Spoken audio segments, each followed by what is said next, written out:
बहू बाबूजी इलायची खत्म हो गई है, आप आते हुए ले आएंगे। ससुर इलायची तुम्हारी सास का नाम है, हमारे बड़ों का नाम नहीं लिया जाता। बहू आगे से ध्यान रखूंगी अगली बार। बहू पिताजी माँ जी खत्म हो गई है, बाजार से लेते आना।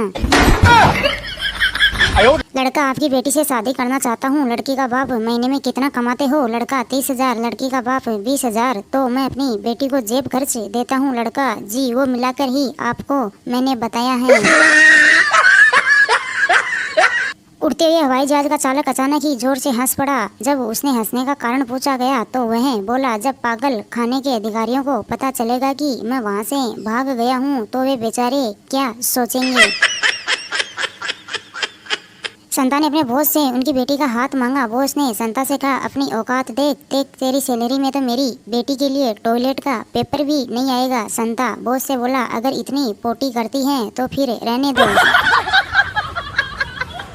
पत्नी तुम्हारे लिए एक अच्छी खबर है, बहुत हम तो 2 से 3 हो जाएंगे। पति पत्नी को गले लगा लिया। मैं इस दुनिया में सबसे खुश नसीब आदमी हूँ। खुशी है कि तुम्हें इतना अच्छा लगा। कल सुबह मेरी माँ हमारे साथ रहने आ रही है। पत्नी ने कहा,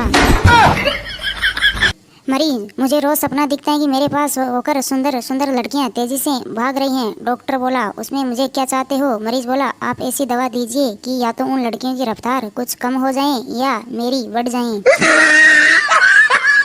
संता बीवी से झगड़ा खत्म हुआ या नहीं?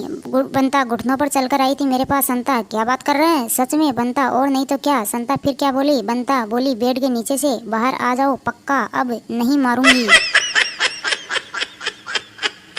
बड़ी कुर्बानी वह होती है जब हम अपना फोन चार्जिंग से निकालकर किसी और का फोन लगा दें। जिस पुरुष ने आज के समय में भी नौकरी और स्मार्टफोन के बीच में सामंजस्य बैठा लिया हो, वह पुरुष नहीं महापुरुष कहलाता है।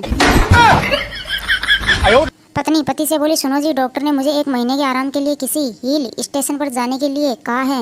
हम कहाँ जाएंगे? पति पत्नी से बोला, दूसरे डॉक्टर के पास। ये सुनकर पत्नी को बहुत बड़ा गहरा सदमा लगा। रेल के डिब्बे में चिंटू की माँ ने चिंटू से कहा, चुपचाप बैठे रहो, शरारत की तो मारूंगी। चिंटू ने माँ से कहा, अगर तुमने मुझे मारा तो मैं टिकट चेकर को अपनी उम्र बता दूंगा। यह सुनकर माँ को लगा गहरा झटका।